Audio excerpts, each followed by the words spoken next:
All right, here we go. Hey, 925 season 2. We're back. Little rocky start to the year. Are we already recording? Yeah, we're here. We're here. We're here, and we're very excited. We got our very, very first guest on the 925 podcast.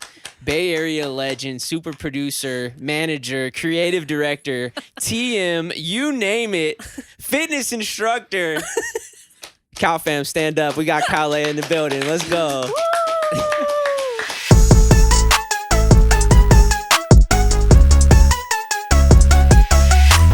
I'm Cal fam. You're Cal fam, aren't you? Wow. What an honor. Long time listener here. Yeah. Super excited to be on the show. Thank you guys for having me. Now, from what I've heard, you haven't missed an episode. No. I'm an avid listener. I really pay attention. You got all of it. Both. I you even watch it and listen? I watch it and listen. That's crazy. But I don't send emojis to you guys on Twitter. I think that's kind of where my loyalty ends. Okay. Hey, I do respect that, and I'm glad that you brought that up because I totally forgot that we do that. So, if you want to come up with the emoji for the end, is this my show now? Damn near. The 925 podcast back at it again. Calais, can you take us back from the very beginning for people that don't know you? Okay. Where are you from? I'm from Millbrae, California. It's about 10 minutes south of San Francisco. Nice. If you've ever flown into San Francisco to SFO, that little city right when you fly in, it's right there. That's where I'm from. That's lit. Yeah. So, did you ever go and watch the planes land? That wasn't really a hobby like was that. It not? Nah, but I might have just been dry in high school too. That could have been a thing where you take a girl out to watch the planes descend. I guess that just missed me though. Okay, no, because I definitely did that one time. Oh, and I guess is why I'm bringing it up over there in that area. But it was far from me. So gotcha. Yeah. No, that's lit. So grew up in Millbrae area. Millbrae. Yeah. Real Bay Area, yes. By the water. By the water, man. You can see the bay. I was wondering, what's something in Millbrae that stood out to you? Something that you miss about Millbrae? What I really miss about Millbrae would be the Little Lucas sandwiches that was right there. Okay. There was an In-N-Out right by the airport that we would go to after Giants games, go on Caltrain from the city, exit Millbrae, and then In-N-Out's right there. That was a pastime. Yeah. I feel like those two would be my big things. It's kind of a food centric kind of thing. But you're a sandwich guy. I love a good sando. Yeah. A connoisseur. I dabble. Okay. What are your thoughts on Subway? Oh, nah. See, that's the thing. Sometimes I'll listen to this podcast and cringe. Dead ass. What? Because of our taste buds? You don't freak with Subway. I think your taste buds, I don't think they're bad taste buds. I think they're just underdeveloped. Okay. No, but you know what I'm saying? You like I Olive think that's Garden. a PC way to say it. Why are you laughing? That boy horny. He doesn't like Olive Garden. We like Olive Garden. Olive Garden seems undeveloped. So this is the thing. I think that not liking fast food because it's fast food is one thing, but for me, I don't like Subway because there's just plenty of other options that are in the same price range that makes sense to go eat. So it's if we're in the Valley, there's Subway, but then there is Domingos or there's Krika's. Have you ever been there? No, it's in Winnetka. It's Woodland Hills area. Oh, and that one's traditional subs, but it's just packed flavor, huge sandwiches. But Subway to me, I get it though. I definitely had an era where I was getting the Subways, putting hot Cheetos inside. Yeah, and I mess with it. It's cool. But for me right now, I just wouldn't do a Subway kind of vibe. But after midnight, Taco Bell, that sounds like a vibe sometimes. So there's a time and place for certain things. I just don't think that exists for Subway. Especially after the tuna thing. Did you ever get the tuna from Subway? No. I did a few times. But the sandwich I stuck with since I was 8 years old, been getting that ever since. But I have had their tuna. Gotcha. Where's- You trust people. If you eat the tuna sandwich from Subway, you trust people. Hey, I trust you. Okay. Like I think whenever we're talking about good places to go eat, and if Yeah. you guys are interested at all, definitely shoot a DM to Calais. If you're in a city, I have a Yelp list of like Oh. 70 restaurants in LA. That's what I'm saying. I'm not just saying that like, oh, you know a lot of good spots. I'm saying like you got them cheat dialed codes down. for every like price range area in LA. I'm taking advantage of Okay. living out here for sure. Maybe I trust that. But before the podcast started, I asked him kiss, marry, kill of Mexican food, Italian food, and Chinese food. And his list was wrong.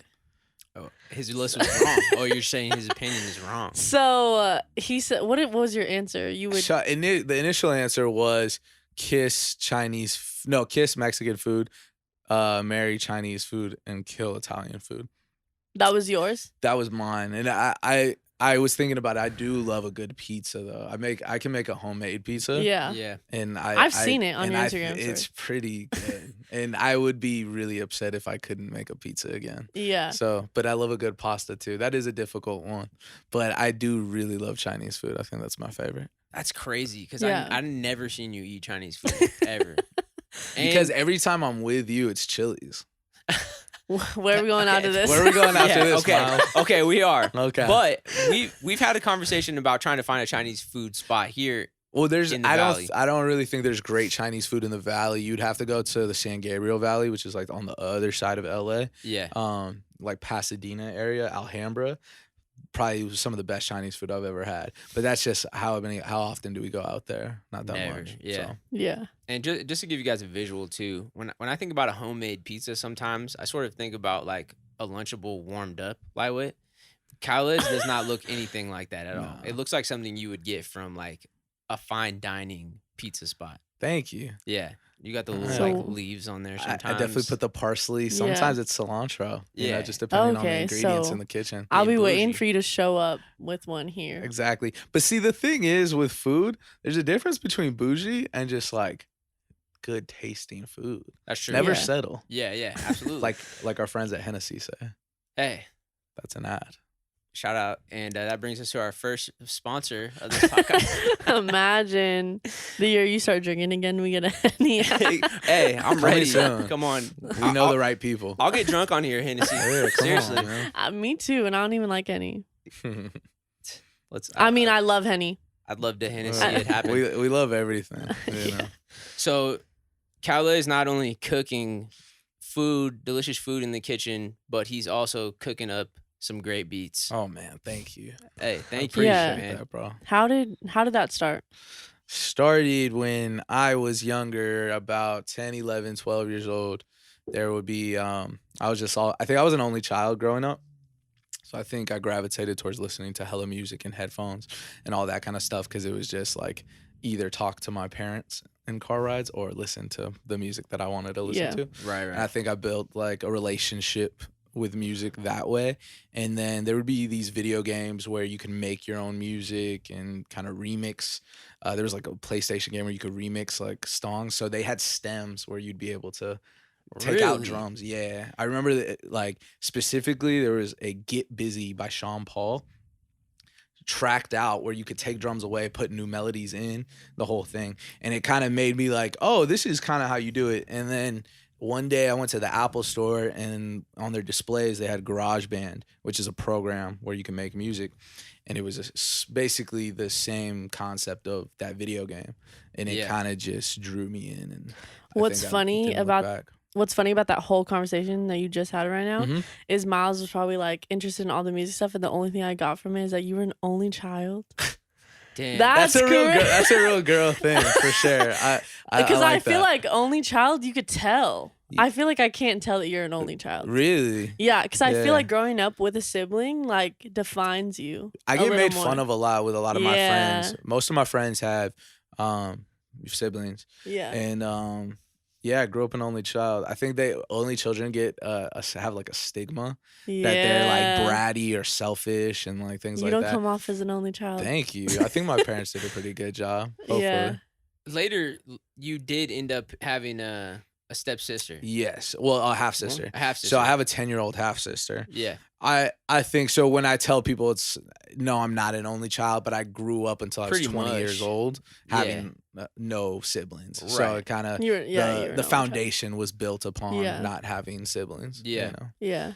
Yeah. Okay, so you're on PlayStation cooking up some Cooking up Sean hot Paul beats. bangers. Sean Paul got clapped, by the way. Sean Paul has claps, sir. Hey, I know what we're listening to on the way to Chili's after this. Absolutely.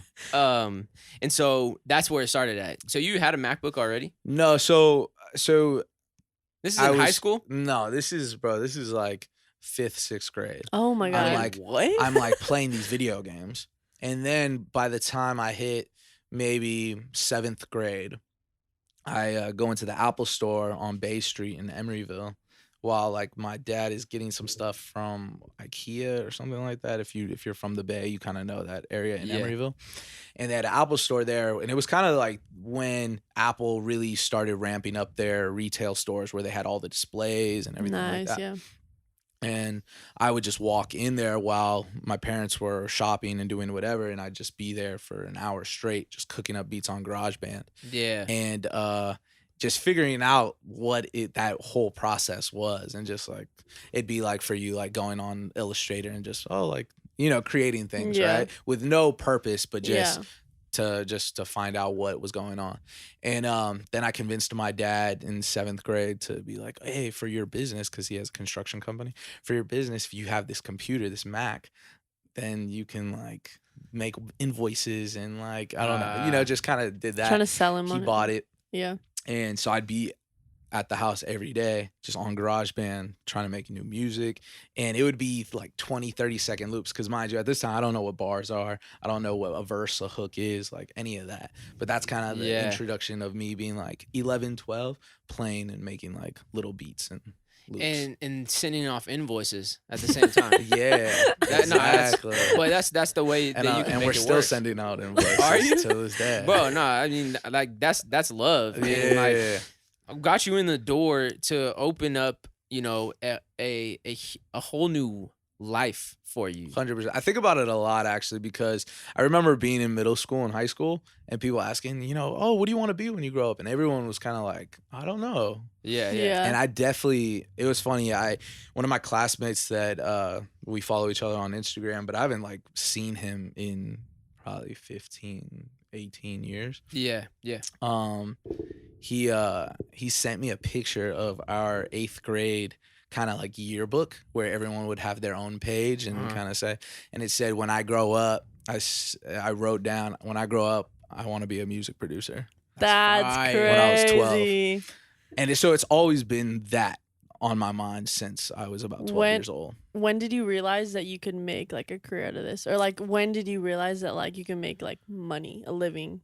I think I always was hoping that it would just somehow figure itself out. But it wasn't until after high school, like my senior year or freshman year of college, we were doing the jerkin music. Right. And then I got booked for shows with my bandmate, and there would be random people that would want to buy beats. And at the time, it was, little to no money. But the fact that I remember I got Western Union like $200 one time. That was my first ever selling a beat. Oh, that's Western lit. Union though. I love that. This is prior to like Zelle and Venmo and stuff. Yeah. No, there's a different energy in Western Union. Oh no, it's a different energy, bro. And I remember getting $200 sent to me, and I was like, oh my god, this is like a thing. Yeah. And through however life takes you, you meet new people and new opportunities arise, and you're able to make more money and more money. Connections, everything. Yeah. Did you ever get like pushback? Because I feel like with creative, like in the creative spot, there's always like okay, like why don't you get a real job? Yeah. Was there ever that, or was it always like, Oh, it's nah, still like, that. Really? Oh yeah. My dad doesn't approve of me making music because I think being an immigrant, coming to this country to provide a life for a kid, they're thinking the traditional route all the time, something stable. So me coming around and being like, hey, I want to do this music shit. it doesn't really jive well with that idea. 'Cause But it's all like chances, I guess. Yeah, in my a mom way. has always been hella supportive, but my dad not so much. Yeah. But that that's just Man, life. the thing too, I mean, just thinking about that is like a lot has changed, in the world over the past 20 years. You know what I'm Absolutely. saying? Like when your dad was coming up in the way that, he was working, maybe like this kind of job that you have wasn't really available like that back then. For sure. You know not. what I mean? Yeah. So that concept doesn't even register. Right. So Yeah. in a way, I guess it kind of makes sense why he wouldn't understand it. 100%. I would think that he would at this point though. Yeah. It's like, I mean, you've Yeah, Like, you no, proved it I enough. think it's one of those things where when you don't understand something, it's difficult to wrap your head around Yeah. it. So it's Yeah. all good though. Yeah. I want to talk about the jerkin era a little bit Absolutely. because that was kind of like the genesis, first. the origin story. I mean, we're sitting in front of like one of the producers right Whoa. now. Yeah. Damn near him of the jerkin era, right? I did my thing for sure. There was, I mean, you even had a song that was in from your own group that was in a Power Rangers video. Yeah. So it wasn't Whoa. the Power Rangers, it was the Rangers. The Rangers. The Rangers. That Yeah. was like their thing. But it was pretty crazy when I was submitting my music to this blog called Digital Dripped. That became the blog where everyone got their music for their dance videos. Oh yeah. So this is this would be the original playlisting yeah, kind yeah. of thing, Okay. And people would go to digitaldrip.com to get all their new music, whether it be like the Bay Area music or LA Jerkin music. Yeah. That's where it would be. And so I would submit some songs, and sometimes they would post it, and then they posted this one, and the Rangers used it. And then once that happened, everyone stared using the songs. That And it one, was yeah. really I mean, cool. and I think because I'm just gonna throw this out there. Yeah, throw it out there, I man. used to be in a jerkin group back in the day. For those of you who are unfamiliar Incredible. with what it is actually a dance Yes. that kind of took storm, across America. I want to say definitely across No, California. honestly, it damn near was around the world because think it I was, remember yeah. for sure. This was right when Twitter just started kind of popping in like Yeah. 2009, 2010. And I remember being on Twitter, being on not on Instagram yet, but being on Twitter, and there would be, and YouTube was where all the people would have the videos posted. yeah. And I remember like cats in like the UK doing dance videos and stuff like That's in fire. such odd places, and I'm just like, how does it even get out there? But it Yeah, was a no, beautiful okay, thing, so for sure. definitely took storm, Yeah. and that like if the main group that you were following, if you were in a jerkin group, was the Rangers. That's Yeah. where you're getting all your moves from, studying, even the song choice. Yeah. So I mean, to get your song in there, it was like a big deal. I remember when I saw it, I was just shook. I was like, oh, it's up. Oh we're no, going for up. sure, instantly. Yeah. And so how long were you in the group for? From 2009 to 2000, maybe I want to say 11. Okay, yeah, It was like a good Couple- like 2 year, like, just going hard. And it was one of those things where this was before like, oh, we need to have a plan and all this. No, it's like we make the song and tomorrow it's coming out. right, That's right. You know what I crazy, mean? yeah. Like, and making a song a week kind of thing and just going. Yeah. And so if somebody was gonna look up a song Yeah. from this group, which one do you think you would say you're the most proud of? The most proud of. Damn. Mind you, I'm rapping in this. So Right, this right. is No, like I- really embarrassing. Hey, no, it's not because it's hard, especially like for that time. Like it's real bangers. Yeah, at the time. So the big one was "I'm Dope" by Lost Generation. That was the group, Lost Generation, and the song was "I'm Dope." But from there you can like then kind of find the rest of them. But yeah, Bangers though. no bangers. It for was, sure. and I was making the beats, and then I was rapping, and then my friends were rapping too, and it's kind of how it all. Yeah, it taught me a lot though. No, I was That just whole like time. I was for literally just sure. gonna say because like you mainly produce now, or I don't know if you're currently working on any singles Mhm. for yourself. I know we did Sober, but Yeah, we haven't heard any vocals from you since Yeah, no. 2011. yeah. It's been a long time. Yeah, Do you mainly. think we should come back with one? Bro, I do. You think so? Watch, guys, go listen to "I'm Dope." Listen to Kale's verse now. Tell me we don't need a 2022 Calais verse. It's so funny because at that time I'm like 17, 18 years old at that time. Yeah. And it's so interesting because now when I'm working with younger artists that are like 19, 20 or something like that, and they're like hella raw, it makes me feel like, damn, like I didn't know what I was doing when I was 18, 19. But there's beauty in that, for sure. There is. Yeah. But also, Mhm. what's the new app? It's an app on the phone. Because like back in our day, damn. Nah, But for but the real, thing is, though. no, I embrace that wholeheartedly, yeah. for sure. I'm not trying to sound like I'm an old man, but like for Yeah. real, back in our day, Yeah. when we're in high school and we're starting to figure it out, it was GarageBand and like a blue snowball mic, right? You know, it was shady, like gear. And It was shady gear. nobody knew what was going on. Yeah, We there were was all no trying to figure Splice. it There out. was no like a lot of these different like forums where you could get drum kits. I remember going on LimeWire to look up drum kits to download, and Freaking like LimeWire. yeah, it was a struggle. I mean, but it was also just a lot of learning. Like I remember there was this magazine called Scratch Magazine, and learning like what the Neptunes used, and Yeah. and then what this producer used, and then looking up how much an MPC 2500 costs on eBay, Right. and finding out it was like $3,000, and Oh, that was damn. might as well have been $1 million. For sure. You know what I mean at the time. So And so you think about, you're talking about these younger kids now that were our age when we first started making Yeah. music, what they have access to make music, for sure. and It's how many crazy. tutorials are online now, Yeah. like up to date to show you like what to do. Mhm. Bro, there's songs that go up on TikTok where somebody made it on the app on their phone. I On think their it's called phone. like BandLab or something like that. Gotcha. And you can get a nice clean vocal with just your iPhone. There's some auto tune in there, Yeah. and like people are making bangers. What is that on one that blew up? Where it was like a kid. Oh, that one Yeah. we were talking. Yeah. I forgot what the name of it was, but yeah. But, It's like- it's crazy though. But it's so cool. Oh It's yeah, so cool that you can make a hit song wherever for off your sure. phone. Like, And I like to think that you and I were kind of paving the way for that. oh man, of course. You know what I'm saying? man. We were definitely out there figuring it out. You Yeah. know, some pioneers. And, And I think the stuff that we learned back then, I definitely tried to give as much information that I have to like younger musicians yeah, that I come into contact with, which is cool. especially having the understanding of what it's like to be an artist. Now, you were out there in your duo for a couple of years. I opened up for Mr. Fab at Cal State East Bay Nice. Fest. Bro.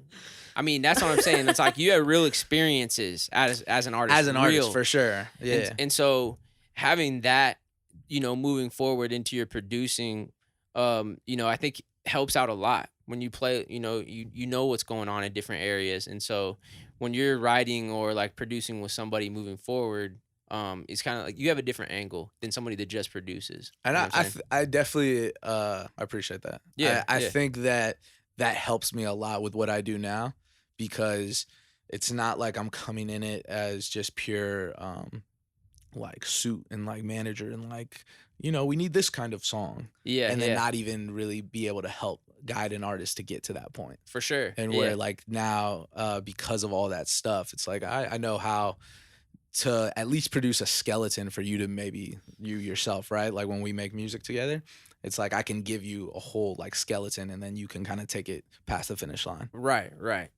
That just I don't know why. I guess we should have introed this in the beginning, but for those of you guys that don't know, Calais is also my manager, my friend, Yeah. and one of like the main producers that I work with right now. It's like I'm working on stuff myself, or I'm working on it with Calais. But sometimes we go out and like we'll get in sessions with somebody else. Yeah. But just throwing that in there. Just, Yeah, so you know, wait, you know. Just for and- context. Yeah, context. I guess because Yeah. we're gonna get there to like how we know each how other and that everything. happened. Yeah, and side note, they have a song called Flexible, and it's probably one of the best songs. That was the first, not the first one. That was It like, was. because I would say that the Kaylin and Miles remix that I did Right, but on the That- solo on side. the solo side. Yeah, yes, yeah. yes. Okay, but I guess Great we'll get song. there. We're Go getting listen we're to getting it. ahead. Thank Yeah. you. Go run the stream. Taylor. Let's go. right now. So now after the duo's over, Mhm. you're starting to get more into just producing for other artists. So, well, no. So when that happened, I was like we were talking about earlier, like at that time, I dropped out of City College because I was living in San Francisco at the time with my dad. And I dropped out because I'm thinking like, oh, this rap shit finna go. Like I'm about to go crazy. And it didn't pan out for me like that. So I was like, oh, let me go back to school. So I started going to school. I end up transferring to San Jose State. So I'm going to San Jose State and I'm living in the East Bay at the time. And at that time, it was this kind of period where the people that I knew from that jerkin world and like a lot of artists in LA and like some from the Bay, I would produce for and like send some beats, but nothing ever really like crazy happened. Yeah. It was just very like local level, small. And then and I was going to San Jose State at the time. And then that's when I met P-Mac. Got who you. directed Back and Drop It. Nice.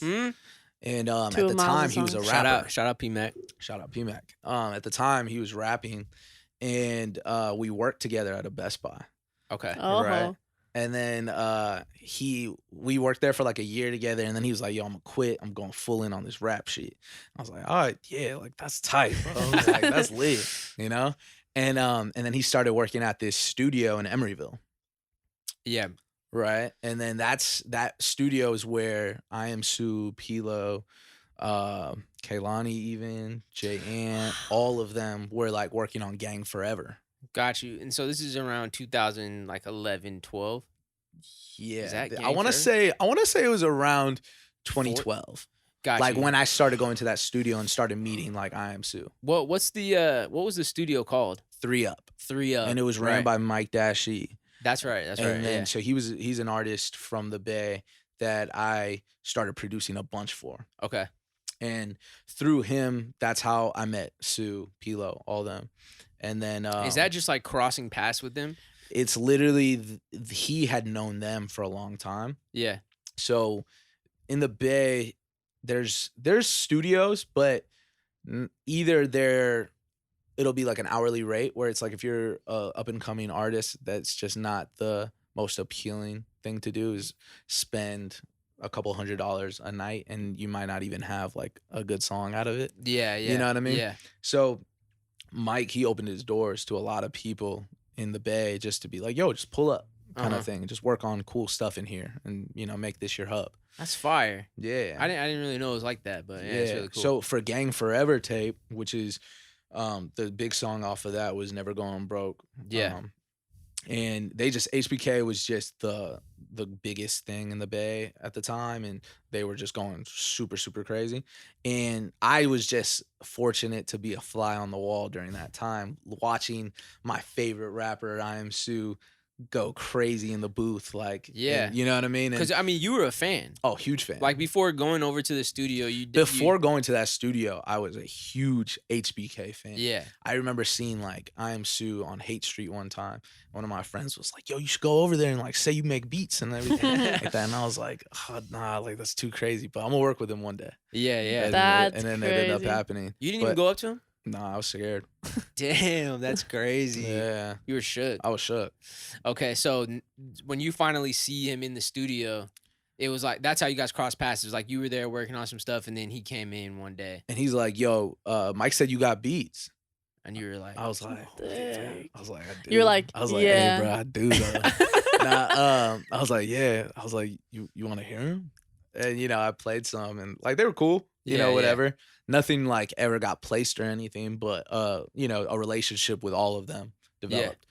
Yeah. And I started kicking it with Kuya, which is like Pilo's older brother. And Kuya and Pilo just took a liking to me. So I just used to go from San Jose State every day to Pinole, to their parents' house. Yeah. If you don't know in the Bay, it's very far. Yeah, that's a long way. It's a long way. I mean, depending on what time, it could be like up to 2 hours. Yeah, for sure. Know? But that just speaks to like, I just really wanted to make music with people that I thought were really good at making music and that I could learn from and that I thought I could contribute to what they have going on. Yeah, absolutely. And so that's kind of like where your relationship started with them. And did you ever go out on tour with them at all? No. During that time? It was the first thing that I remember going like an out of town thing was Do you know what South by Southwest is? Yeah, in Austin. It's an Austin music festival. They Mm-hmm. do music. It's a music festival, film festival, and like a tech festival, I think. Yeah. And they spread it amongst like 3 weeks or like 2 weeks or something like that. But the lit part was just the music, where you would go into this random bar venue and you'd see one of the biggest rappers, just Yeah. performing. And at the time, like I was saying, HBK was just on fire. So I Am Sue had a bunch of shows. And Sue's the type of guy where it's like he'll just tell everyone, like, yeah, just pull up.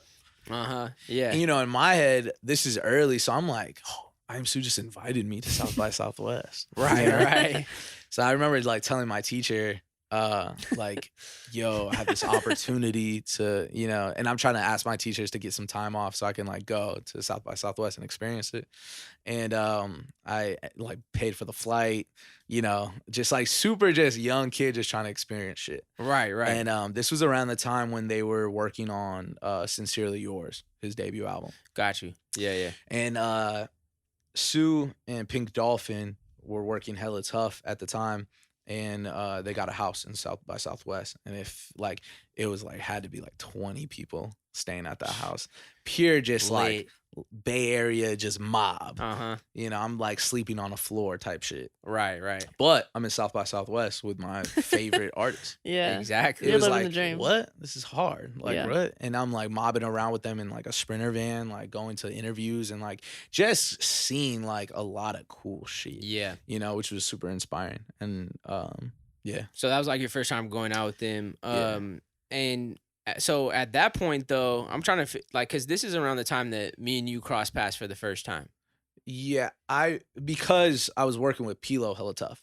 So through that, like y'all started working more. Hella much. And then was it like mainly producing, or were you helping him like? It would be just like, it was one of those things where I'm coming over every day to help with anything. Yeah. You know what I mean? Like it's if I have a beat idea and he likes this, he'll put drums underneath it and then we'll make a song. Yeah. If I'm like, oh, maybe this hook idea or like this line or something like that. It's just a full, just every day I'm over there trying to figure out ideas for him. Got type you. Thing. Yeah. And it got to the point where he started coming to LA hella much. And I think he had a session with you and Kaylin. Right. And you guys had a house that you guys were recording out of, where there was like a studio downstairs. Bro. And then I remember P was like, yo, you should slide. I have a session with Kaylin and Miles. I'm like, oh, and I think Do My Step was already out, and like I think Trampoline maybe, or I don't know. I think it was. Like y'all were turned. Yeah. Y'all were turned. And and I remember just being like, oh hell yeah, let's go. So we're up there, and then that's when I meet you. Yeah. And then you knew some of my jerkin stuff. Right. Oh shoot. Which I was based out. I was like, oh shit, that's tight. Which, like, I'm saying, guys, we're in the presence of a legend right now.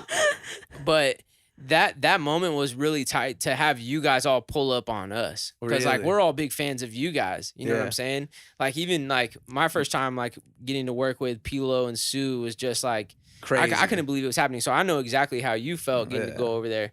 Mind you, at that session though, Campa pulled up. Bro, too. that's exactly what I was just gonna say. And for me, I'm like a huge Cataracts fan. Yeah. Like a G6, like that whole way. Bro, Club Love, like. So like to this day, me and Campa, like I love that dude. Yeah. Like he's to me one of the best songwriters that I've ever been around. Yeah. Right. Oh, and I just think in period, he's just one of the cleanest. And so when I met him that day too, I was just like, oh, this LA shit crazy. Bro. You know what I mean? Like I was just based out completely. No, it was for real. It was. Excuse me.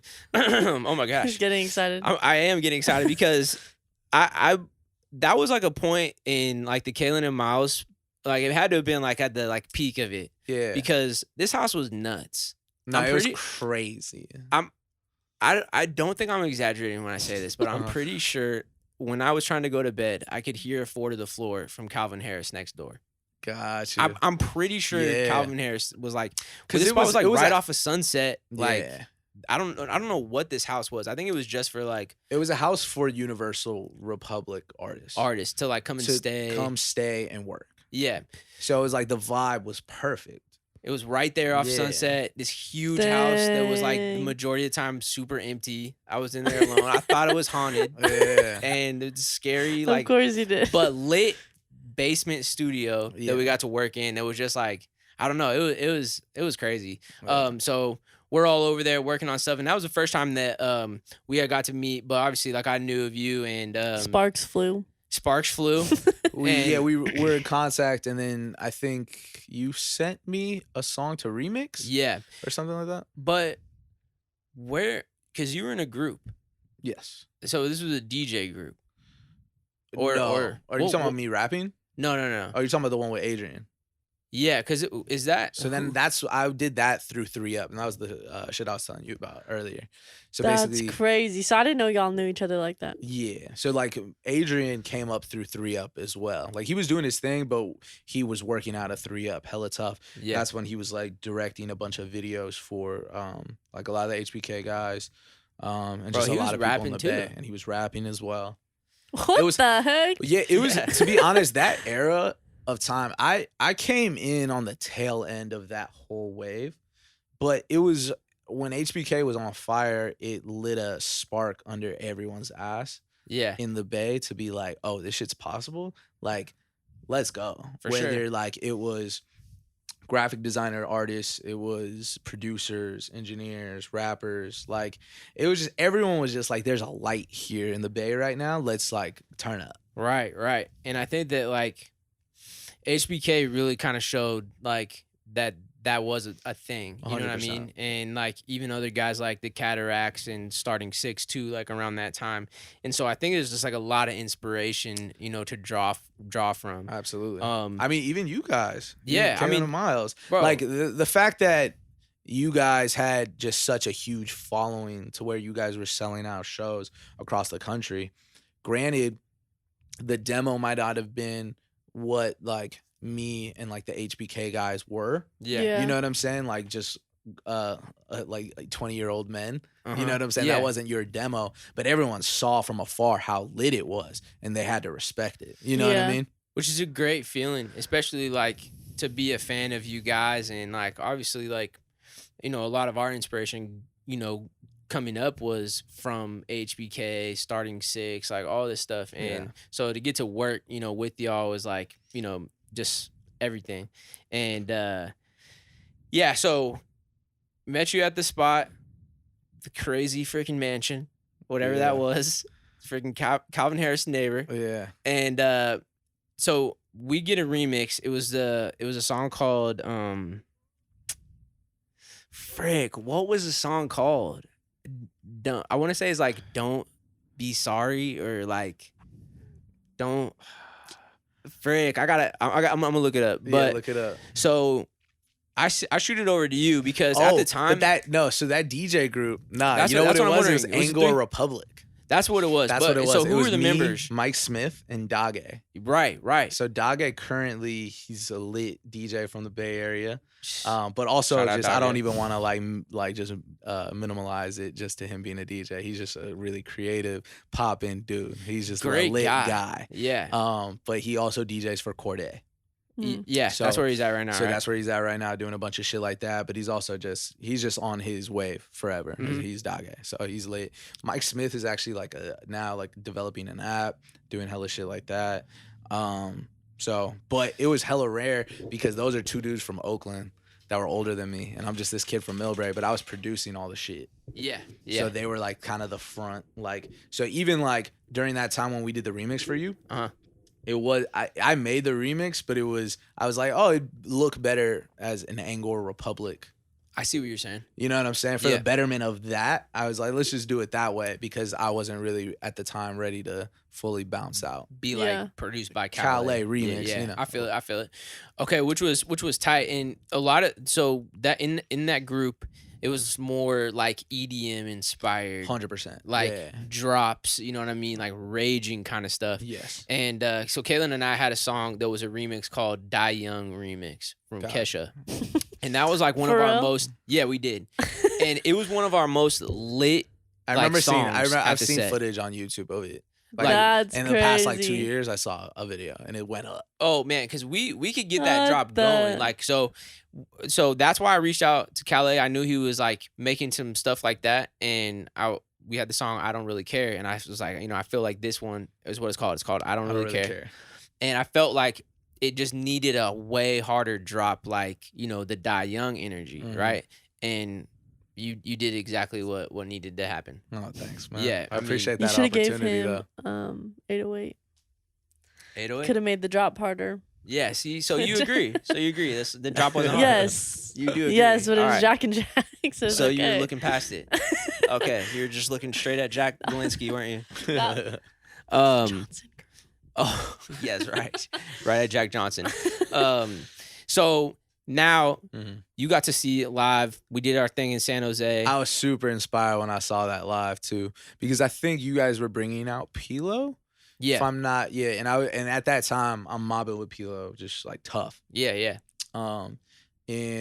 And at that time you guys were performing the remix as well, so it was cool to see Pilo come out during that time, and then see the remix and the reaction. It was super inspiring. But so you saw it like from an actual show. Exactly like what we were trying to do. We did. You know what I'm saying? Like as soon as that thing hit, Nailed it was it. like everybody's jumping. So appreciate y'all. Appreciate you, man. What was your title with Pilo at the time? Like at this time? It would just be producer, like just I would co-produce a lot of stuff. Mhm. So if you listen to it's off streaming services right now, but you could find it probably on YouTube. It's More Bitches, More Gold Chains 2. I had a song called Live It Up, which is kind of in that EDM world.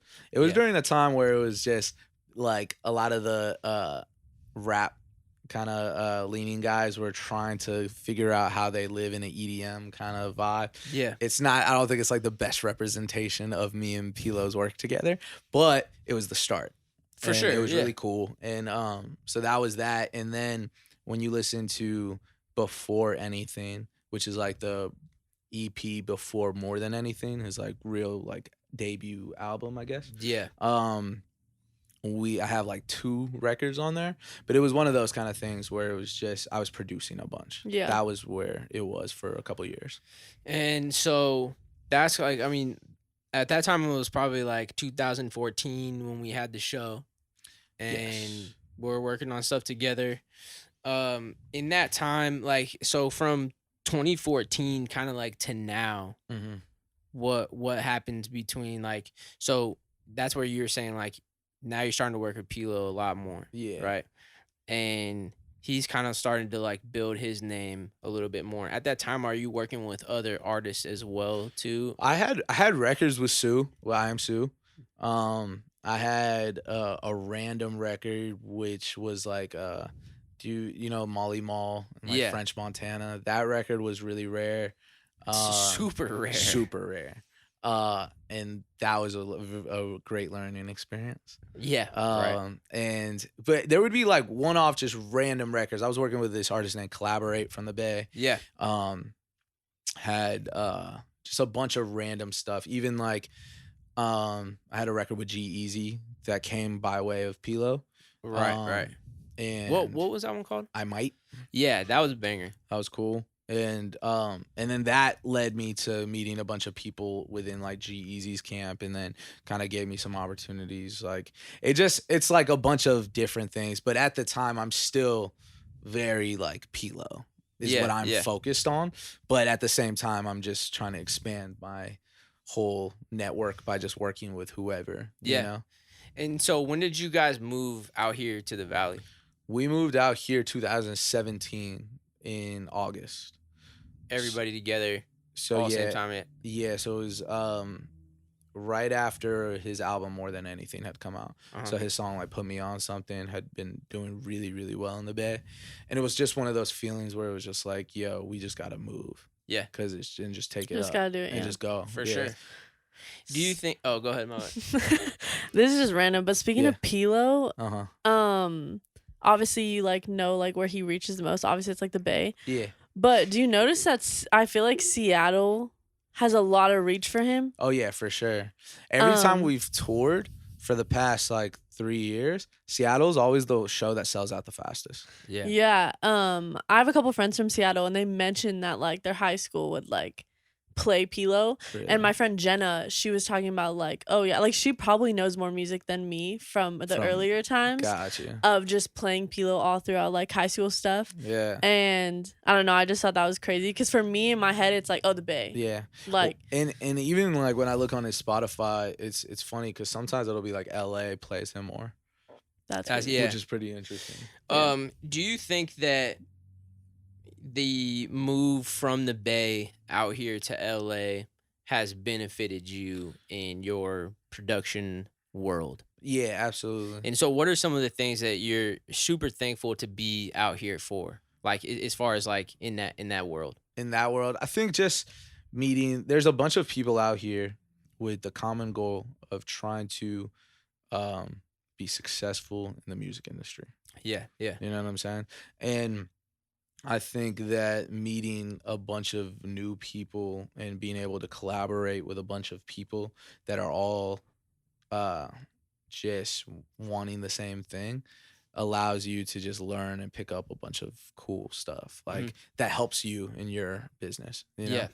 Yeah. So just meeting a bunch of producers, meeting a bunch of different managers, other artists, and just you'll meet an intern that becomes an A&R and like, you know, just random shit. This is the industry of this city industry is entertainment. So you're just meeting a bunch of people that can help you and you can help them, and it kind of just works out that way. A lot of creativity. A lot of creativity for sure. I would say too, like even like in a moment's notice, something cool could come up. Absolutely. You know what I'm saying? Like you never know. Just like sometimes you're just like last minute, like I guess I'm gonna just go. I'll just forget. Like I'm gonna go. And then, like, I it think ends that up was being lit. that was the appeal, where it was just sometimes certain opportunities would come about, and oh, we're in the Bay, we're gonna be in LA next week though. Yeah. And it's like, well, I mean, it's happening right now. Right. Yeah. Whatever it may be, you know? Yeah. So living out here, it definitely allowed us to just make show up, because most of it is just showing up to places. For sure. You know? What's your take on, you know how like people when they describe moving out to LA, like it ruins you, like people out here are so like shady and fake. Like personally, I feel like I surround myself by people that like grew up here or Okay. like aren't LA. Uh-huh. I was wondering what like do you think you fit or you're come across the people that are like shady and weird and like all about followers and Instagram and everything like that, or do you think you like are definitely in a niche that's like? I think that I Very moved cool. at a great time because I was comfortable with myself.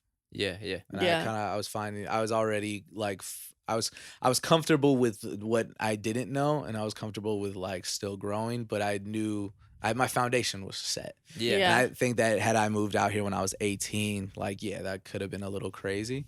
But also when I moved out here like with friends, and I already had friends living here. So that's a big thing. It wasn't like I was out here trying to find new friends, and you know, all my friends I had been friends with for years. So it never was a thing running into people like that. But the whole stigma of LA is full of shady, like fake people. LA is full of people that want to become something. That's the culture of LA. Yeah. And the culture of transplants coming to LA.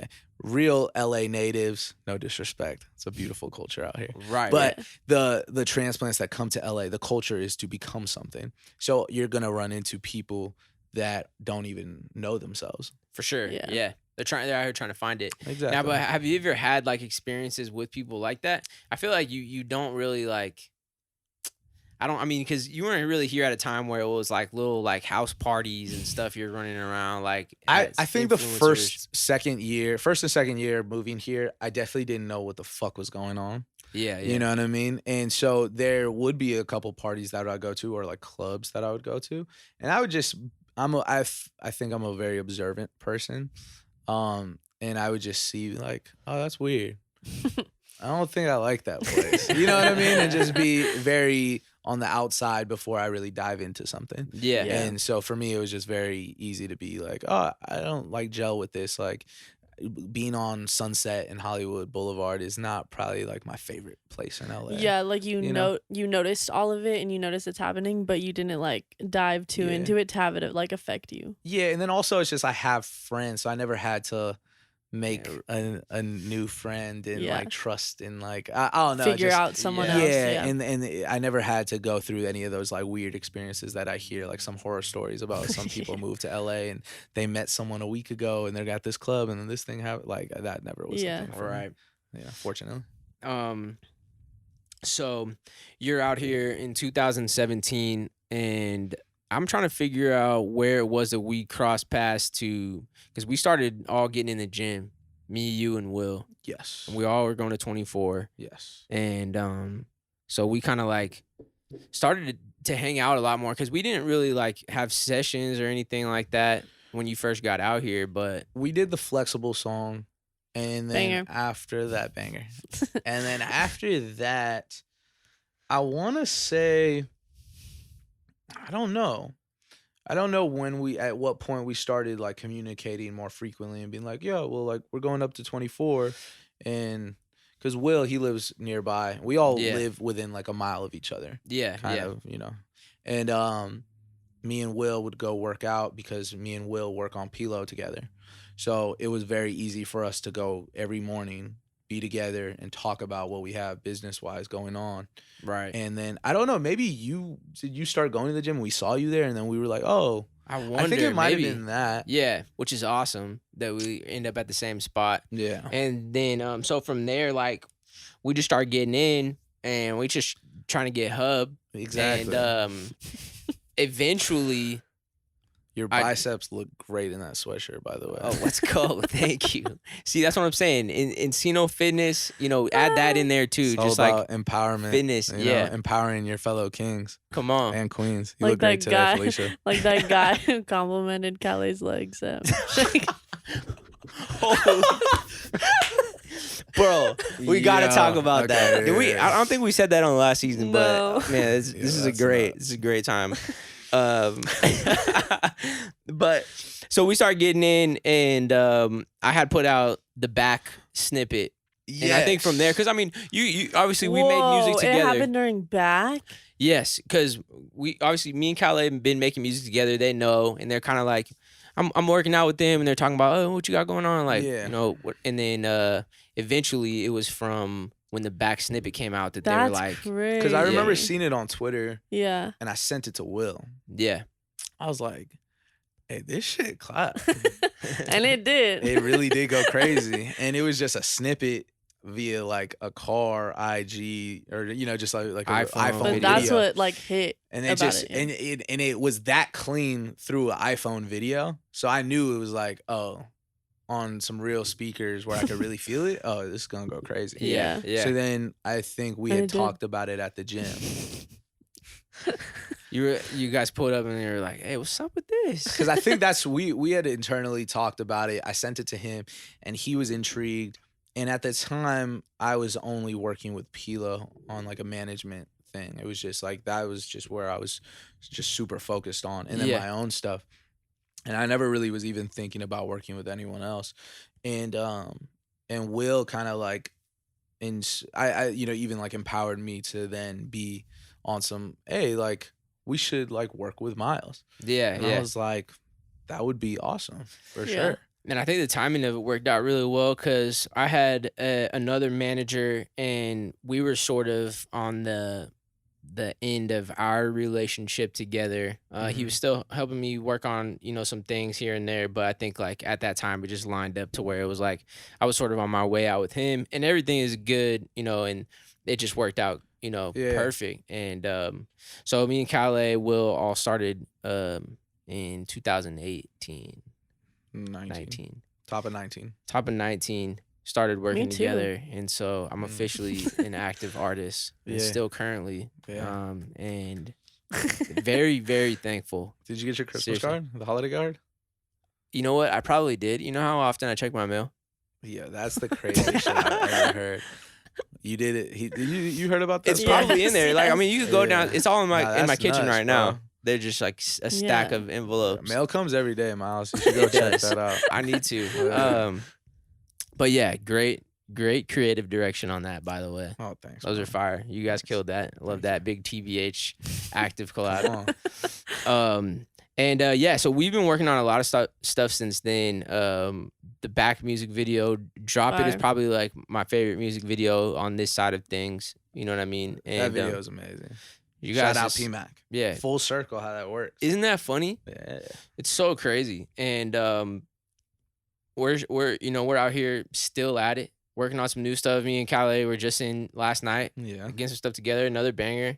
And just looking forward to getting to release a lot more music. You know, I'm saying, like, with you guys, I'm very thankful to still, be a part of Active. You know what I'm saying? Absolutely. So- I'm just, I'm grateful that you entrust us. Man, no, You know? thank you. We got a song together called Sober, which this is your first single in a minute. Yeah. I think Well, it's such a great song. You had Great song. Great song. bro, and it's still gonna be Sober Summer. Oh yeah, It's it's Sober 2022. Spring coming up. Exactly. Yeah. And I see, this is the thing. I know that you have some other bangers Oh, like yeah. tucked away, like Calais music. Yeah. But what's the deal with that?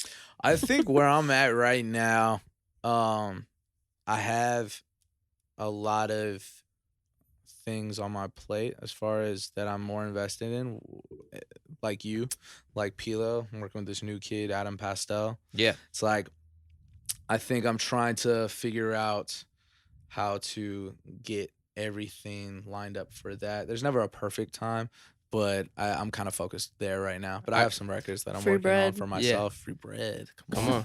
Absolutely. And but it's coming. yeah. But yeah, no, I'm just, my priorities right now are with the artists that I'm working with. Got you. Yeah. Just really quick, we need to talk about Sweetie. Oh, That's what I was love pointing Sweetie. to. Yeah. Speaking of artists, Just first of all, What a great human being. God took his time. really With that did. one. Let's just start there. Let's just Hey, shout out Sweetie. God. Yeah. Hey, Me too, I love yeah. that. but so you got a song with Sweetie. Yeah, I A produced song that you this- produced a song. I produced a song for her during quarantine. It's called Pretty Bitch Freestyle. So I know every word. Do you really? Yeah, You know what's actually- hella funny? So it What? came out, right? And it came out on her birthday. Yeah. She dropped a music video with it. Fire music video. Lit. Yeah. And it was so left field of how that whole like placement happened for me. Yeah.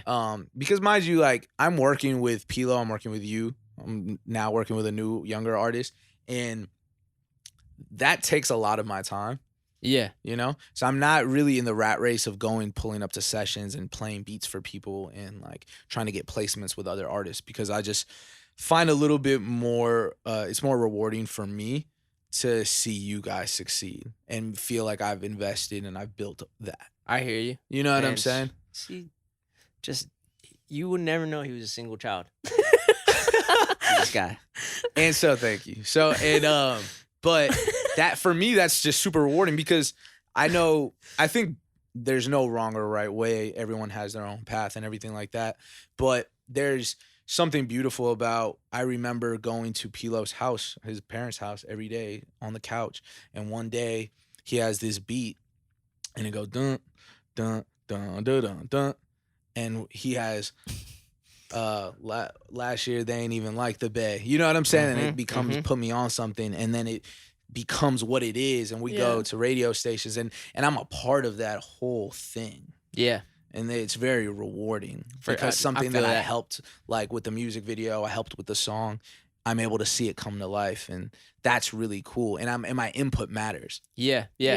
Whereas like a lot of times, if you're just producing for a random artist, it's like they'll take the beat from you and then pay It's you, over. and it's over. And it's like, that's cool too, though. Yeah. You know, and like people do that. And I think just for me, my path is just a little different than I envisioned earlier in my like music making career, you know.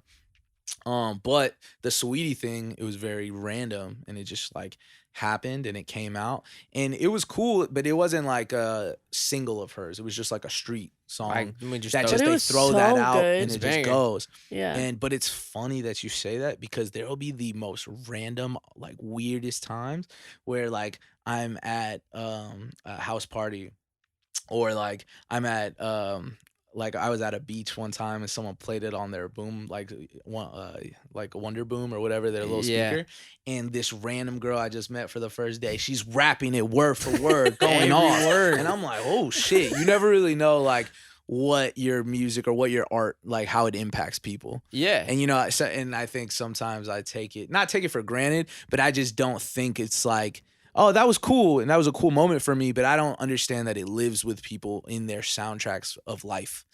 Right, because in a way you sort of just like you send it off and there it goes. It goes. And you for don't me, it's an IG post one day and it's like, oh, that's lit. And then sometimes some cool things viral will happen. Like Right. J-Lo posted it on her Instagram with like her on Whoa. her birthday. Like she posted the music behind it with like a highlight reel of what she was Bro. doing. And like lit, fire. But sometimes I don't really think of like how like the regular person going to work is maybe like belting that shit at the top of their lungs because they're passionate about it. That's cool. That was That's Felicia Yeah, on that her was way Felicia. to Stockton. No, Hell, okay, every listen. morning. No. It came out, and when did it come out? It came out in the summer of 2020. Okay, so Forgot I what just started. special one. I just started drinking for the first time, Got you. and what we were at like a party. It was like Janet's birthday Everyone, or please something. drink responsibly. Absolutely. Yeah. Yeah, Always. and he posted a video of me rapping it. Oh wow. But I was intoxicated, so Got I you. got it looked some of it wrong. crazy. Oh, And okay. you still reposted it, and it was really embarrassing for me. Oh, I reposted it? Yeah. Damn, But that's it was hard. So, Put her on blast. She didn't know the words. That's good. but I did. The energy. That's all that matters. No, We I felt love so that. bad. Man, I think that's probably. I think it's cool that you have so many different hats, and like just it's cool to hear you say that, like, you know, you can find like almost the same joy that like probably it was to get the news that you were gonna go and open up for NINE2FIVE, like with your Yeah. group. But now like getting to experience a different kind of thing with being, you know, just a part of the story, I think is really awesome. For sure. Bro, so we got a couple really funny stories I think we should talk about. Definitely start with the Shake Shack experience. Okay. I also just thought of something too that was really funny. When we went to Orange County, and we went to the club in Orange County, Oh man. and it got a little turned up out there. I feel like those are two good ones. I'll that let we you could go lead over the there. stories and I can add where it makes All right. sense. Okay. Or So if you want to add, you know. we're in Shake Shack, Okay, right? let's start with that one. Let me. I'm trying to figure out how to say this. I could say it. Respectfully. I could say you, it. Okay. break I could it say down. it. Break it down. Yeah. I mean, Okay. we're all close here. You know what Okay. I mean? I was wearing a shirt that I was wearing a shirt that showed cleavage. Okay. Sure thing. Yeah, and I don't notice anything. I'm really not an observant person at all. Gotcha. And I think where too I was sitting, so it was me, Calais, and Miles eating at a table at Shake Shack. Where I was sitting, I didn't notice anything, and then Miles over here noticed a guy. Me and Felicia are sitting on the same side. Obviously, like I It's- know. It's similar to how we're like sitting right here. Exactly. Yeah. Right. We're across from each other. I know Felicia. Like we work on a lot of stuff these days. You know what I'm saying? Like we're really close. We're good friends, and I know that this is not a shirt that she, you know, maybe is the most confident like to wear. Yeah. This is out of her comfort zone. Is what I'm saying. Like, Okay. and that's why I'm like, yeah, like it's lit. Like that's awesome that like you're doing your thing. And the one time she finally does it, I just see a weirdo, just creeper, sitting across from us. And the way I'm sitting, my back is to him. Yeah, Yes, yeah, Kind of. Yeah. So, because So I don't see him at all. yeah. You know, the crazy part is his back was to us also. That's what makes it even weird. So every like 2 minutes, I just see him like turn fully around and just do like that, like damn. Does it again.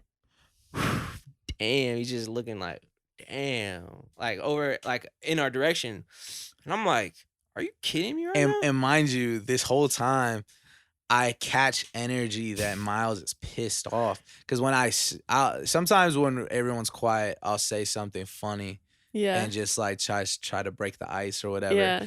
And I try to say like something funny to just like, oh, we're talking, and Miles was not having that. I was like, damn, like is he mad at me? I was totally like, damn, he's pissed right now. I feel like with you like with Miles, you could tell when a vibe is off. 100%. Like, yeah, you wear your heart on your sleeve. Yeah. I'm not really good at hiding it. Yeah.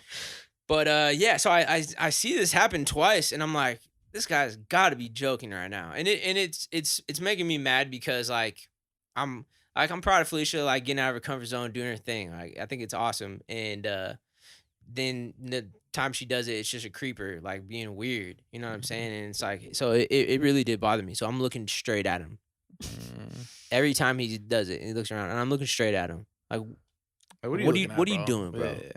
And he looks right at me, and then he turns around, and then he gets up, and he walks over, and I'm looking at him the whole time. He walks by, and he's looking at me, kind of like laughs, whatever. He get some water, and then he comes back. He's looking at me, and he goes and sits down. And then when he finishes his food, he gets up and comes over and starts talking, and he taps you on the shoulder. Yeah, and so I look at him, and I'm at Shake Shack in Woodland Hills. I'm not really expecting anything crazy to happen, but it's just this older male, and he, like, no disrespect, but he looks like a sound, like a sound engineer would look. And in my head, I thought he knew Miles because on some shit where like you've done a lot of shows. Yeah. So potentially like it's a studio or like a show, live venue sound engineer that you knew from a long time ago. That was just the vibe because the guy was so much older that we would in regular life never know who he is or like be with him. Right. So I thought they knew each other too. Yeah, I'm thinking it's that. And then he comes up and he taps Calais on the shoulder and he goes, "Hey, can I tell you something, man?" And I'm no, he came up to you at first. Well, he's talking about when he walked by earlier. Well, he came up to you. Y'all had conversation first, and then that's when he was like, "Oh, you thought I was looking at something else, right?" Or something like that. No, because he came up and he tapped Calais and he was like, "Hey, can I tell you something?" And I said, "Oh, hey, what's up?" And I'm thinking he's like a friendly, yeah, like just to you. And then he goes, "You have some really nice calves." And you know what's really interesting about that moment is that how crazy that was nuts because that took me by surprise 100%. Because all these things are going on. Something's up with Miles. Yeah, all this random dude. So then he says that to me and I'm like, I froze. Yeah. Completely. I had no idea what to say. I wasn't even offended. I was hella confused. I was like, wait, did he just... Yeah.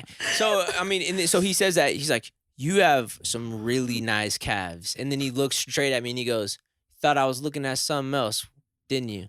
And but the thing is like, if there wasn't anything else to look at, you wouldn't have pointed that out. True. And I didn't even say that, but I just told him, I said, either way, you're being a weirdo. He stood up. No, for sure.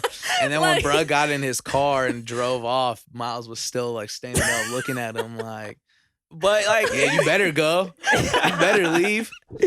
Nah, it was weird. Like, so either way, like, I was scared and it wasn't even me getting yelled at. I go lie. I definitely walked away from that like, damn, I've been like hiking and like my calves do really bust.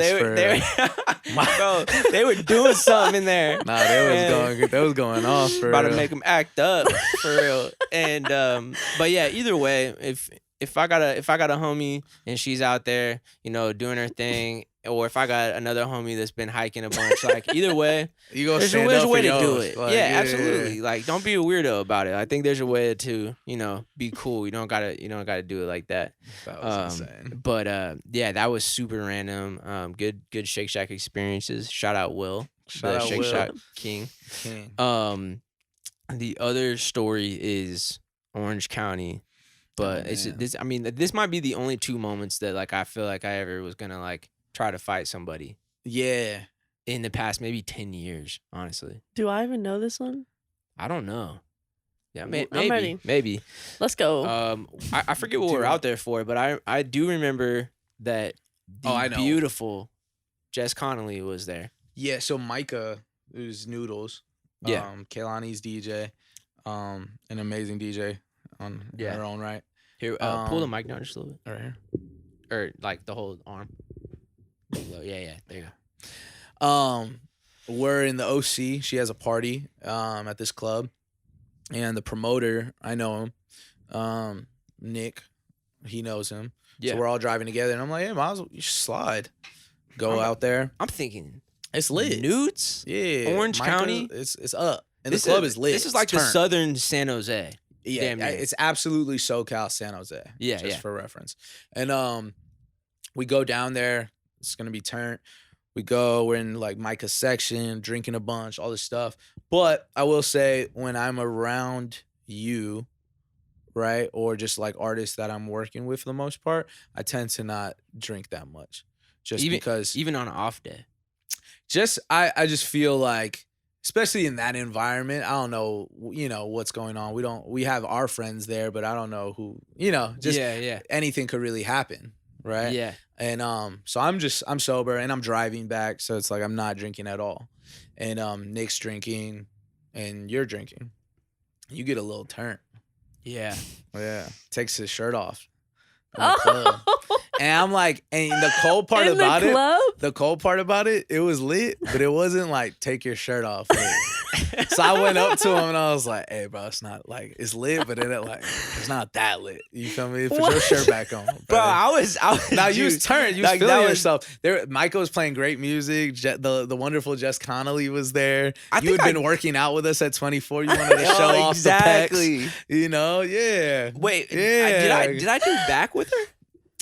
Did I do back with her? You might have actually, yeah. I think you might have performed back. Yeah. Just she like played that, just as like she gave me the mic. Like, exactly. Yeah. So it was lit. Everyone was having a bunch of fun, and and sometimes I like to leave the club before it lets out, just because a lot of weird stuff happens when the club lets out. A lot of people, the music's off. People are in the parking lot, tired, and just all it's a weird, drunk. So I'm just like, yeah, let's cut a little early. So we're leaving, but Miles is just turned, and I'm just like, yo, let's go. In the process of leaving, I see one of my big homies from the Bay, who's a party promoter, but now he's like super successful, like entrepreneur, owns like restaurants and stuff. So it's been a minute since I seen him. So I'm like, yo, what's good, bro? So we go into his section. While we're walking into his section, the party promoter whose party it is, he's bringing this girl, helping her out of the section. She's doing really bad. She's just intoxicated. And he's helping her out of the section to like take her to the bathroom kind of thing. Miles sees it differently because he's intoxicated. So he thinks that this guy is kicking this girl out the section. Like in a real aggressive, rude way. Like it looked way different to me. But I'm here to be like, yo, he was actually being really nice and just helping her out. Yeah. So he grabs bruh's arm and is like, hey, don't push her like that. I said, oh yeah. Wait, at this point, was his shirt on? Yeah, on. It's on. It's back on. It was off, and then I had to be like, yo, hey, put that thing back on, big bro. Big bro. It was one of those. And so, but he's like, hey, don't push her like that. And mind you, you're like at this club, you're my guest. Right. They don't really know who you are like that. You know what I mean? So he doesn't know you from a can of paint. Right. And the club is predominantly Asian in SoCal and Orange County. So they're looking at this like little white boy put his hands on the party promoter whose party it is. And like, it looks nuts. Yeah. It looks crazy. But I remember it was like the dude whose party it was also in that section too, right? And that's who I started getting into it with. Because he was trying to get the girl out. Because, it was him. Yeah. Because I thought it was like a security. No, and then that dude was came his up. party. Yeah. So that's why it was like, and so then he started going back because he's partying. He's probably a little intoxicated as well. Yeah. And so he just has this random guy put his hand on his arm. He's probably like, who the is this guy? Yeah. So it starts getting a little shove match. Me and Nick are like, whoa. So I kind of push you back, and then I'm like, yo, it's good. And then I just realized, like, yo, we just have to leave because there's no, like, talking about it. Because you weren't hearing anybody. I wasn't. You were trying to protect the woman. the damsel in distress. You know? Yeah. And so I remember carrying him out of the section. Just With his like, shirt off. All right, we gotta go. just like, yeah, we gotta go. So I'm literally, and the whole time, even to when we get to the parking lot, he's like, nah, trying to go inside and fight, bruh. And I'm like, bro, trust me, this is not the fight you want, Yeah. Bro, nah. It's me and you against a bunch of guys that we don't, So But- maybe we shouldn't get a Hennessy sponsor. all in moderation, man. Drink That's true. responsibly. That Yeah. is You true. know, that's Yeah. that's the most important part. Something happens when I'm drinking Hennessy, but Yeah. the cool thing about it was that we didn't actually fight. No, It was just that, and I got to go back to that club again, Yes. maybe some months later, and see that guy yeah. Okay. and Squash the beef. squash the beat, Yeah. and we got to take a shot together. And Nice. everything was Beautiful. good. Nice. It was just like Sparks I flew. got to just get to apologize to him, and it ended up working out good. But Oh, yeah. that was some good moments, I think, outside of like music stuff. Yeah, life is about fun stories.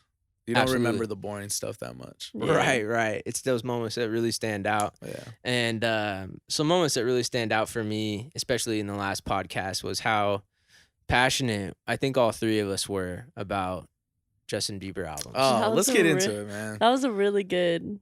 It doesn't work. It Transition. doesn't work when you say it out loud like that. Just let it flow. Just let it flow. Tell me That after. was All right. Y'all, Justin did y'all Bieber hear that albums. transition?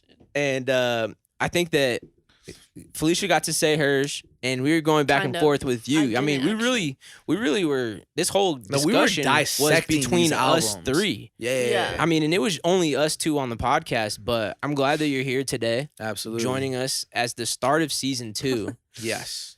Calais, Keep It Lit, also now known as Calais Made the Beat, I Had to trip on it. And the thick legend. Come on. Shout out Mariah. Hey, shout out Mariah, man, and Real one. also free Offset Jim, Yes. Till it's backwards. till it's backwards, and let us know your top Justin Bieber albums. Now that we can talk about it right top, here. like what? Like top 3? Or Say- just Let's do top 3. Say or what was in the my- one we were rating? All right, so in my opinion, I think Purpose is the best overall Justin Bieber album. Yeah. That's where your number one is Where gonna my be. number one is. But I will say, Justice It's really good. is phenomenal. Yeah. Okay. And I think it's unfair for me to say that it's the number one Justin Bieber album right now because it just came out. Yeah, it's So new. I know it's like there's a little bias in it just came out. I'm hyped on it still. There's some songs that still feel new, and it's just the latest thing. Yeah. So for me right now, though, I will say like Purpose and Justice they're right there. Got you. Yeah, Okay. yeah, Wow. Yeah. I respect the wrong decision. Wrong opinion, but it's okay. The thing is, we've had conversations off camera about this, and I'm pretty sure like I won. I think so too because Wait. like I'm dead ass. I'm willing to be honest. You know what I'm saying? My number one was Believe for the longest time. Yeah. And, that was And then really we took a road trip, and I was willing to say, you know what, I was wrong. And we listened to every Justin Every Bieber single one. album all the way through. And we listened to Journals. We did. the best album. Hey, listen, like I said, Okay. I was willing to be honest about Okay, my album. no, this is what it is. Tell me what it is. It is. Okay, so y'all are coming from a music standpoint, and I get it. So y'all are coming from a whole album as a whole, like cohesive and like just bangers all across the board. I do agree Purpose is a really well put together album, and I do think Journals isn't maybe as well put together, but I think my top favorite songs ever of Justin Bieber come from Journals, and that's why I say that. Does that make more sense? So it makes sense, but then the conversation is different. right, because You know what I'm saying? Because it's like, all right, so what album has the best Justin Bieber songs? See, that's It's what. like that's where your conversation. most if I'm saying what's favorite? the best album is a different. But I would say the best album is Journals, though, because like what album I would pick to put on right now would be Journals. No, and that's the thing. I think that that's your opinion, and I respect it wholeheartedly. And obviously, all of this is subjective. And it's Yeah. just, whatever. He has great But music all around. all around, great guy. Yeah. However, I do think that when you listen back to it current day, you'll notice a lot of the songs on Journals didn't age as well as we might like to think. Mm-hmm. But also, it was not promoted very well, and it didn't have a doesn't- tour. It's not. That No, has nothing to That do definitely has something to do with it, because the more I listen to stuff, music, though. yes, because it never got radio play or but that doesn't. anything. What does Yeah, that it doesn't matter matter. for what the quality of or like what the music is? Oh, well, I think Like, the we're still quality is listening great. to it. That's I'm what- still. No, but that's what I'm saying. It's like it doesn't matter how many people have heard like a song. What is the better song? Think about You know what Beauty I and the Beat. Beauty and the Beat. Actually, that one still was like lightweight to banger. Actually, We Like gotta listen to Boyfriend? the Backpack song with Lil Wayne. okay. We gotta yeah. listen to the R. Kelly song. Oh, no, we don't have to. You know put what that I'm one saying? in. A That- lot of these songs. That's just, your album. No, but That's your that album. one doesn't the count. Backpack song. That one doesn't is count. not. No, is The not what? good. You have to count it because we're talking about albums. Album. That's like No, the that one body doesn't of If we were gonna count. if we were gonna be like, yo, what's Justin Bieber's best song? That's all. That could be like, okay, Don't it's ask a me that song ever off again. of Journals. Okay, that's fine. Yeah, yeah. You know what I'm yeah. saying? That'd be so But hard. if we're talking about what's the best album, I think that you can listen to Purpose right now, and it doesn't feel like it still feels like it's current. Mhm. It doesn't feel like it's what would be the word? Like dated. Dated. Yeah, it doesn't feel dated. Which See, maybe I'm just biased because I could play like I'll tell you why you're Anything of biased, just- Felicia. yeah, because tell it's them. Justin Bieber. Let me read you. Yeah. Okay. How old were you when that dropped? What? Journals. Journals. Journals? Mhm. When did it drop? 2000. 14. So I was 15. See, that age is like prime age for a lot of first experiences and times that you lived with that album while you're doing a lot of your firsts. Okay. And with friends, going to like whatever, like experiencing things. But You lived with it differently. And there's albums that came out when I was in high school that I'll like just keep close to my heart that I think are the illest shit ever. But it's like because I have my bias in like what I Okay. experienced through that. so I would say that's right, but I think it's not. I think where I come from is she's my she's backpedaling. no, She no. brought the bicycle and I'm- she's backpedaling. Here we go. No, this will make sense. Okay. It'll keep the biased opinions still Okay. there. I think my favorite genre of music's R&B, and it's his R&B album. Okay, that's fair. That's fair. But when we listened to it, track 1 to track whatever, it was some duds on that album. It was some duds on Respectfully. there. Respectfully. Big Justin Bieber fans Oh, here. one of the largest. Yeah. But yeah, there was like I think at one point it just became a safety concern because you were driving and I didn't want you to get drowsy. yeah. You know But what I mean? R&B's kind of like that though. That is true. I definitely have crashed my car to some R&B. Like actually, I fell asleep in traffic one time. Yeah. God. That's crazy. Yeah, there was it was a rental car, thankfully, and it got worked out. But I Yeah. definitely Did dozed you off. actually? Yes, seriously. When? It was back in the cam days. Gotcha. Me and Kaylin, I think we're on our way back from a session that Mm. started early. So I'm driving down 101 in some traffic, 6 p.m. The sun's going down, and Kaylin, he's got his R&B playlist just rocking, Going. right? And it's rocking me to sleep is what was happening. Yeah. And I was at this point I'm cozy Yeah. like this because You be driving shady too. I do Like, lightweight. you, Oh, I like gotta- you're like leaned back, hella tough, like just like lying down. At this point, yeah, and I'm cozy, and have you ever, man, this is crazy because there's definitely been some times where like I'll open my eyes like, damn, I can't believe my eyes were closed, right? It's like you have some of those moments. It would just Yeah. like what woke me up was me like scraping the yeah, car and then next you're to like, me. And I was like, oh, damn. my god. And then so we pulled over, got it worked out, but yeah, nah, that was That's crazy. R&B can do that to you sometimes. yeah, just like- or just I go lie, that backpack song, I can't let him slide with that song. Yeah, bro. yeah, we got That UFO shit, that shit was bro. anything. This is your album. Is I this thought it your was king? cool. Is this your You're king? gonna stand by this. I'm standing by that. I respect it. What But about this? Justice, I just want to say this, just get this off my chest, Yeah. off my face. I think is one of the best songs I've ever heard. It's really good. It's so good. Yeah. I still need I to spend belt a that little in bit the more car. time. No, I be screaming it Yeah. in the car. Jeez. Yeah. I love that. Yeah. I'm a You passionate need to guy. listen to it. Yeah, I Yeah. need to check that out. I got a quick story. Yeah, go ahead. Talking about Let's hear it. driving and Yeah. sleeping. Yeah. Me, Miles, and Kelly went to the Bay. We're driving back from the Bay. Yes. And I told Miles, I was kind of not confident in it, but I told him that if he was ever tired, I could drive Yeah. his big old truck. And I think I could have drove too. yeah. So I'll good on that too. So so basically, what were you even talking to Calais about?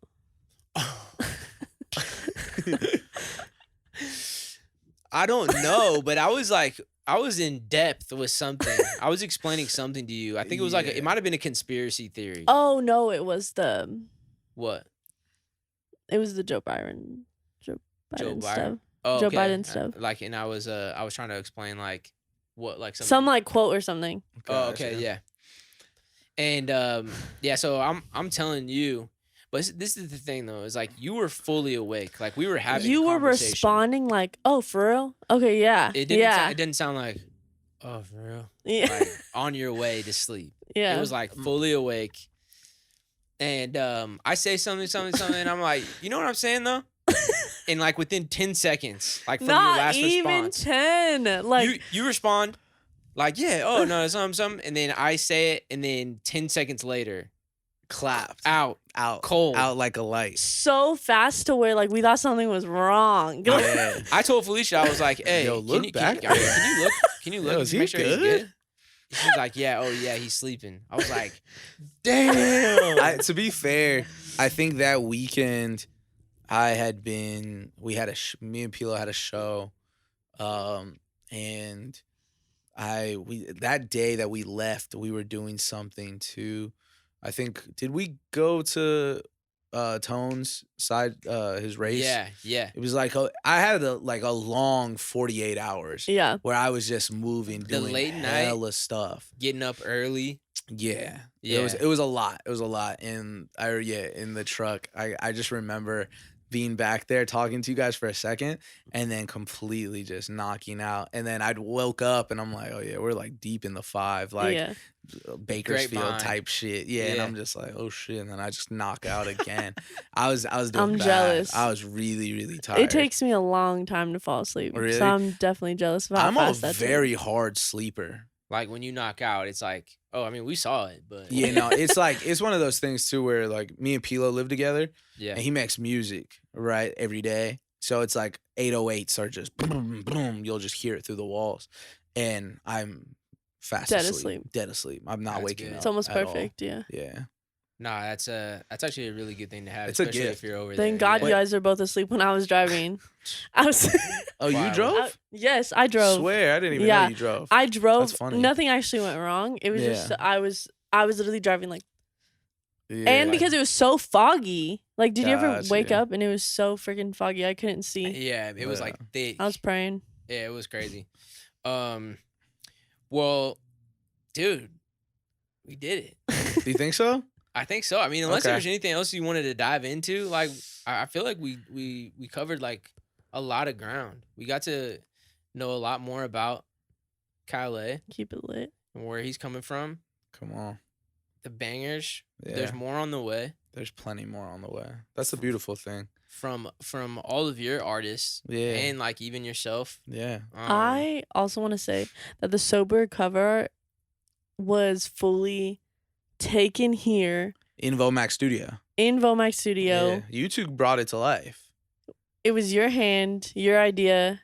He took the photo. I edited it. It Yeah. was all in one day too. All in one day. Easy peasy. Great collaboration. Come on. And I'm Many looking- more to come. Yeah, I'm really looking forward to more in the new year 2022. I think it's been a little rocky start.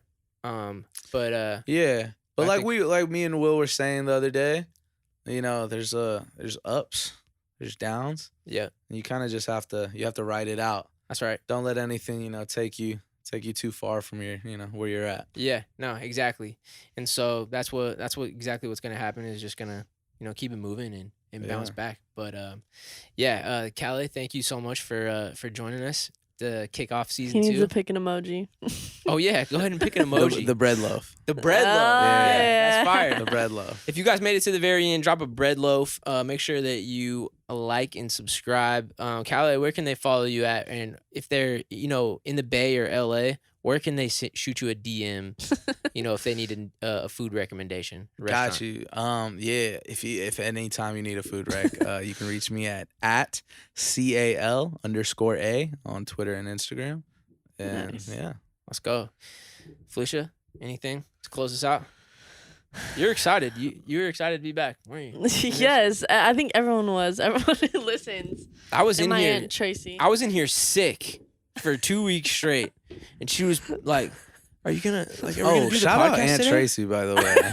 Oh yeah, exactly. I'm a long time listener, so I know all the references and the inside jokes. And Let's go. I hope she's having a great day. You know? Yeah, shout out Aunt Tracy. Big shout out. Texted me today about it. When is it coming Oh, back? that's incredible. 925 podcast. We're back at it, and we're back to our weekly scheduled program. So it'll be Oh yeah, and tell us how you like the new setup. yeah. Let us know what you think. Drop it in the comments down below, and we'll see you guys next week. Calais, thank you. We'll see you guys. Thanks for having me. Nice.